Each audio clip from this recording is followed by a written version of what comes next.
आज का टॉपिक है balance sheet chapter non profit organisation.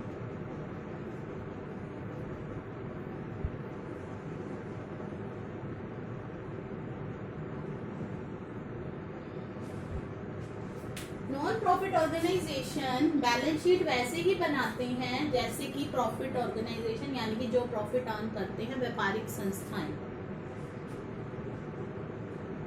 आय और व्यय खाता, इनकम और एक्सपेंडिचर अकाउंट मैंने आपको अब तक पढ़ाया।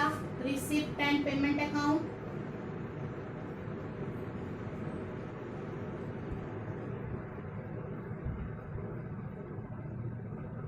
Income and expenditure account,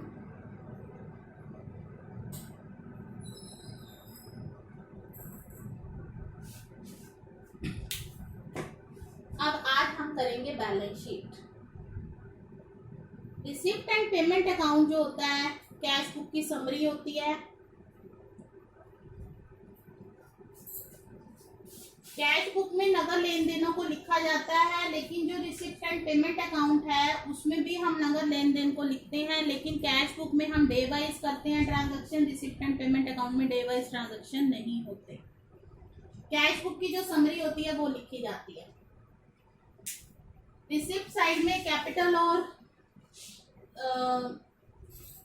revenue दोनों तरह की रिसिप्ट्स आती हैं, और पेमेंट साइड में कैपिटल और रेवेन्यू दोनों तरह के पेमेंट आते हैं।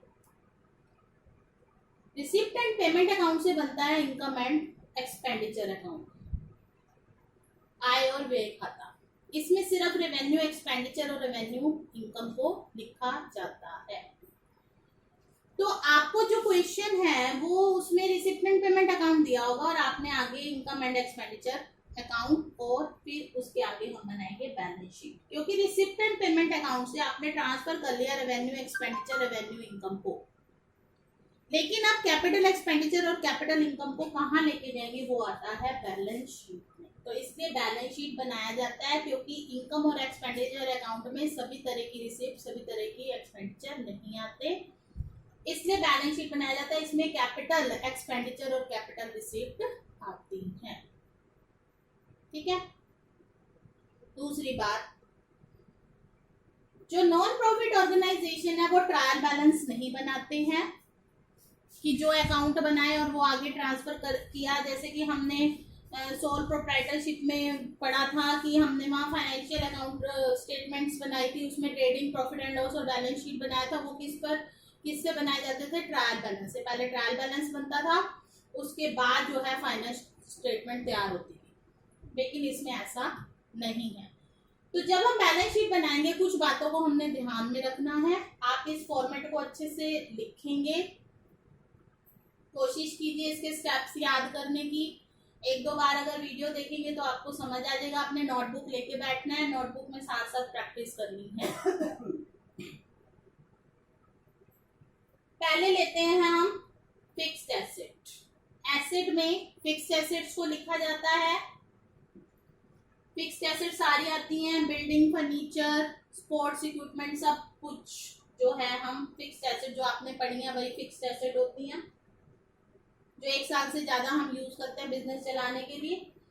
अब इसमें क्या है, क्योंकि ट्रायल बैलेंस तो बनता नहीं है, इसलिए जो भी परचेज होगा वो इसमें ऐड करेंगे। मान लो साल के दौरान आपने कोई बिल्डिंग परचेज की, तो इसमें क्या होता है कि जो पुराने बैलेंस होते हैं उसी में ही ऐड करके लिया जाता है। मान लो आपके पास 1 लाख की बिल्डिंग पड़ी है, आपने 50,000 की और खरीद ली, तो आप यहाँ पर 50,000 ऐड करेंगे 1 लाख में, यानी कि पिछले बैलेंस कंटिन्यू करते जाएंगे। अगर कोई सेल किया है तो वो लेस कर देंगे। ठीक है। डेप्रिसिएशन होगा वो भी लेस किया जाएगा, और उसके बाद जो है जो भी इसका अमाउंट होगा वो यहाँ शो किया जाएगा। इन्वेस्टमेंट, अगर आपने कोई इन्वेस्टमेंट की है तो वो लिखेंगे हम।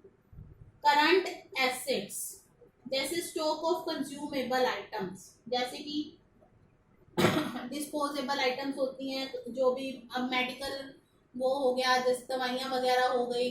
ठीक है ना। तो स्टॉक ऑफ कंज्यूमेबल आइटम, जो भी आपके पास स्टॉक पड़ा है वो लिखेंगे आप। इसके अलावा जो सब्सक्रिप्शन होता है, आपको बताया था मेन इनकम होती है, हम इसको इनकम एंड एक्सपेंडिचर की इनकम साइड में लिखते हैं। रिसिप्ट एंड पेमेंट में आपको पिछला, अगला कोई भी तरह का जो है सब्सक्रिप्शन जो है दिखाई देता है। हमने रिसिप्ट एंड पेमेंट अकाउंट में जो एक्चुअल रिसिप्ट हुई है वो लिखनी होती है। आउटस्टैंडिंग सब्सक्रिप्शन है कि जो आपका बकाया है, यानी कि इस साल आपका कुछ बकाया रह गया, वो आउटस्टैंडिंग सब्सक्रिप्शन होगा, वो आगे मिलेगा तो एसेट में है। एक्रूड इंटरेस्ट, इंटरेस्ट कमा लिया है लेकिन रहता है, ठीक है। प्रीपेड एक्सपेंस हो गए, cash in hand, cash at bank, ये सारा जो है इसमें लिखा जाएगा। लायबिलिटी साइड में कैपिटल फंड, इसके बारे में बताऊंगी मैं आपको।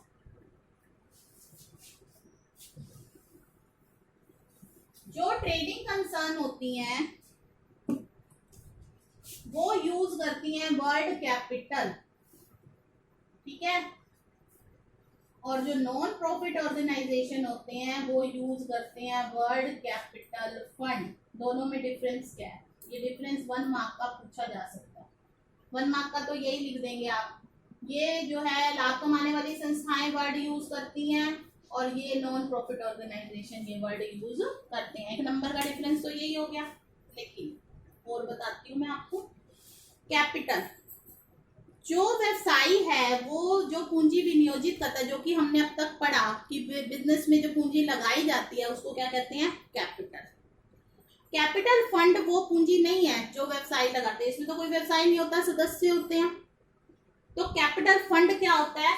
एसेट में से बाकी की लायबिलिटीज घटा दीजिए, जो डिफरेंस आएगा वो कैपिटल फंड कहलाएगा। कैपिटल फंड कैसे निकालते हैं? एसेट्स माइनस लायबिलिटीज, निकलता तो वो भी ऐसे है, लेकिन वो एक्चुअल में वो पूंजी होती है जो बिजनेसमैन लगाता है। ये एसेट में से लायबिलिटीज को घटाकर जो बचता है वो कहलाता है कैपिटल फंड। पहला डिफरेंस ये है कैपिटल और कैपिटल फंड में, ये जो व्यावसायिक संस्थाएं हैं वो यूज करती हैं इस वर्ड को, और इसको नॉन प्रॉफिट ऑर्गेनाइजेशन यूज करते हैं। ये बिजनेस में जो व्यवसायी है उसका अंशदान होता है, उसका कंट्रीब्यूशन होता है, और ये एसेट में से लायबिलिटी का जो डिफरेंस है वो होता है कैपिटल फंड, ठीक है। ये जो पूंजी होती है इसका स्वामी होता है व्यवसायी, क्योंकि अल्टीमेटली उसी का होता है ये, लेकिन ये सदस्यों का जो है इस पर कोई हक नहीं होता। ये सिर्फ बिजनेस को में पर्पस के लिए यूज करने के लिए होता है, ठीक है। ये 3 डिफरेंस मैंने आपको बता दिए, तो आपने कोई 2 करने हैं क्योंकि इससे बड़ा जो है आपसे कभी भी पूछा नहीं जाएगा, ठीक है। तो ये कैपिटल फंड लिखते हैं। ओपनिंग बैलेंस जो भी आएगा उसमें सरप्लस ऐड करेंगे, जो इनकम एंड एक्सपेंडिचर अकाउंट में से आएगा। सरप्लस अगर आएगा तो ऐड करेंगे, डेफिसिट आएगा तो लेस करेंगे, तो दोनों में से एक ही चीज आएगी, ठीक है। कोई स्पेसिफिक डोनेशन है, मैंने आपको बताया था डोनेशन 2 तरह की होती हैं, जर्नल और स्पेसिफिक। जनरल डोनेशन आती है इनकम एंड एक्सपेंडिचर की इनकम साइड में, वो रेवेन्यू इनकम होती है, रिसिप्ट होती है। ये कैपिटल रिसिप्ट है। तो स्पेसिफिक डोनेशन जैसे donation for building, donation for swimming fund, swimming pool, donation for library, तो इस तरह की कोई भी डोनेशन होगी वो कहाँ आएगी?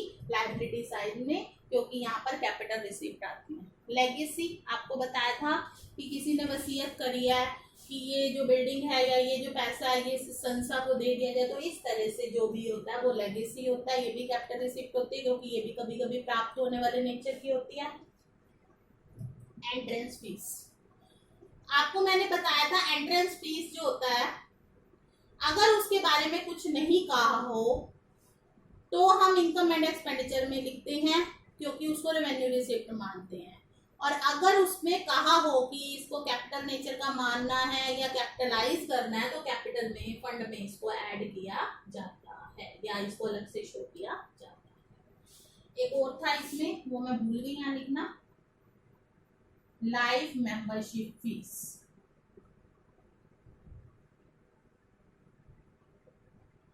आपको 1 मार्क के क्वेश्चन में ये पूछा जा सकता है एमसीक्यूज में कि ये कैपिटल रिसिप्ट है, ये रेवेन्यू, तो आपको ये अच्छे से, अगर आप इसको एक दो बार खुद से देख के बना लेंगे, एक बार देख के बना लीजिए, एक बार अपने आप बना लीजिए, तो आपको याद हो जाएगा। जैसे आपने 11th में किया था वैसे आप कर सकते हैं 12th में।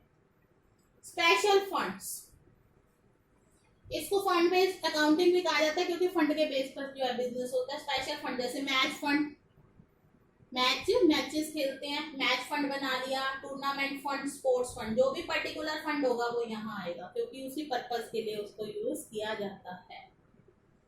उसमें बैलेंस जो भी होगा, जैसे 6000 का फंड बनाया तो 6000 लिखेंगे। मान लो फंड से रिलेटेड कोई भी इनकम है, फॉर एग्जाम्पल आपने मैच फंड का एग्जाम्पल देती हूँ आपको, मैचेस कराए 6000 आपके मैच फंड में है, मैचेस कराएंगे, उसके लिए टिकट्स वगैरह, पासेस वगैरह लोगों को डिस्ट्रीब्यूट करेंगे, पास बनवाने का खर्चा मान लो आया 2000, ठीक है, तो 6000 में वो एक्सपेंस 2000 घटा देंगे। अब जो आपने मैच कराए हैं, लोग आए हैं, उन्होंने पासेस लिए, उससे आपको इनकम हुई है मान लो 20000, 20000 इनकम वो ऐड होगी इसमें, तो 6000 में 20000 ऐड करेंगे और 2000 लेस करेंगे, तो जो नेट अमाउंट आएगा वो यहाँ, ठीक है। अगर क्वेश्चन में हमें फंड दिए हों तो उससे रिलेटेड जो भी इनकम है वो उसमें ऐड होती है, और उससे रिलेटेड जो भी खर्चा है वो उसमें लेस होता है, ठीक है। इसके बाद करंट लायबिलिटी, वो आपको पता है, बैंक ओवरड्राफ्ट हो गया, मान लो बैलेंस पॉजिटिव ना हो गया, नेगेटिव हो गया, पता है ना आपको, क्रेडिटर्स हो गए, आउटस्टैंडिंग एक्सपेंस हो गए, ठीक है। इसके अलावा सब्सक्रिप्शन रिसीव्ड इन एडवांस, मान लो अगले साल का आपको सब्सक्रिप्शन मिल गया है, हमें तो इसी साल का अकाउंट बनाना है, इस साल जो बकाया है वो आउटस्टैंडिंग हो जाएगा, और जो अगले साल से रिलेटेड है वो एडवांस होता है, वो नेक्स्ट ईयर से रिलेटेड है, वो जो भी है वो एडवांस होगा, वो हम लायबिलिटी साइड में लिखेंगे। तो इस तरह से ये जो है बैलेंस शीट बनाई जाती है, आप इसको नोट कर लें अच्छे से।